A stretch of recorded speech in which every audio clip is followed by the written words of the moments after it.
নমস্কার, দেখছেন কলকাতা টিভি, সঙ্গে রয়েছে অনন্যা। শুরু করছি সংবাদ সারাদিন।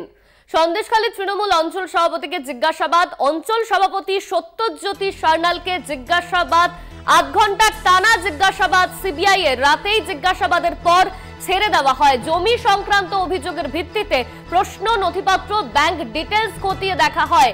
শাহজাহান শিবু হাজরার সঙ্গে কেমন সম্পর্ক ছিল তার, এই নিয়ে আমরা বিস্তারিত জানবো। আমাদের সঙ্গে রয়েছেন সঞ্জিত চক্রবর্তী সরাসরি। সঞ্জিত, সন্দেশখালীর অঞ্চল সভাপতিকে জিজ্ঞাসাবাদ করা হয়, বেশ কিছুক্ষণ জিজ্ঞাসাবাদ করা হয় তাকে।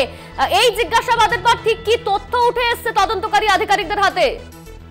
দেখো, ইতিমধ্যে তুমি জানো যে সন্দেশখালীর কুনলা অঞ্চলের যে তৃণমূলের যে সভাপতি ছিল সত্যজ্যোতি সান্যালকে সিবিআই গতকালকে দুপুর 11টা থেকে রাত 8টা পর্যন্ত যে টানা 8 ঘন্টা জিজ্ঞাসাবাদ করে। জিজ্ঞাসাবাদ করার পরে তার কাছে বেশ কিছু, অর্থাৎ সিবিআই সূত্রের খবর, বেশ কিছু জমি সংক্রান্ত কাগজ দেখতে যায় এবং তার ব্যাংক ডিটেলস, অর্থাৎ ব্যাংকের নথিপত্র, ব্যাংকের অ্যাকাউন্ট দেখা হয় এবং পাশাপাশি যে সন্দেশখালীর শেখ শাহজাহান এবং শিবপ্রসাদ হাজরাদের সঙ্গে তার কেমন যোগাযোগ ছিল, পুরো বিষয়টা তিনি তদন্তের সাহায্যে সব রকম তিনি বলেছেন এবং সবকিছু উপযুক্ত নথিপত্র, অর্থাৎ সঠিক নথিপত্র তদন্তকারীদের হাতে দিয়েছেন।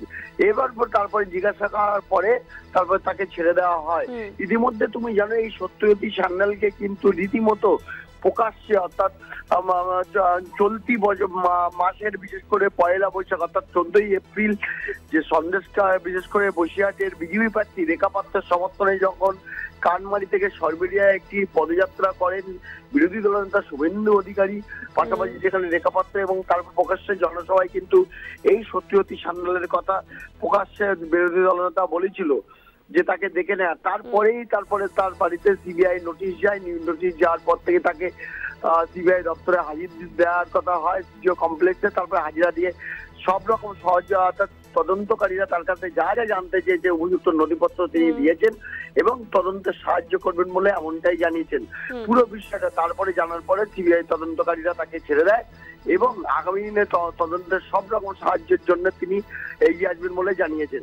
কিন্তু ইতিমধ্যে প্রশ্ন উঠেছে যে এই শেখ শাহজাহান শিবপ্রসাদ। সঞ্জিত, তুমি আমাদের সঙ্গে থাকো।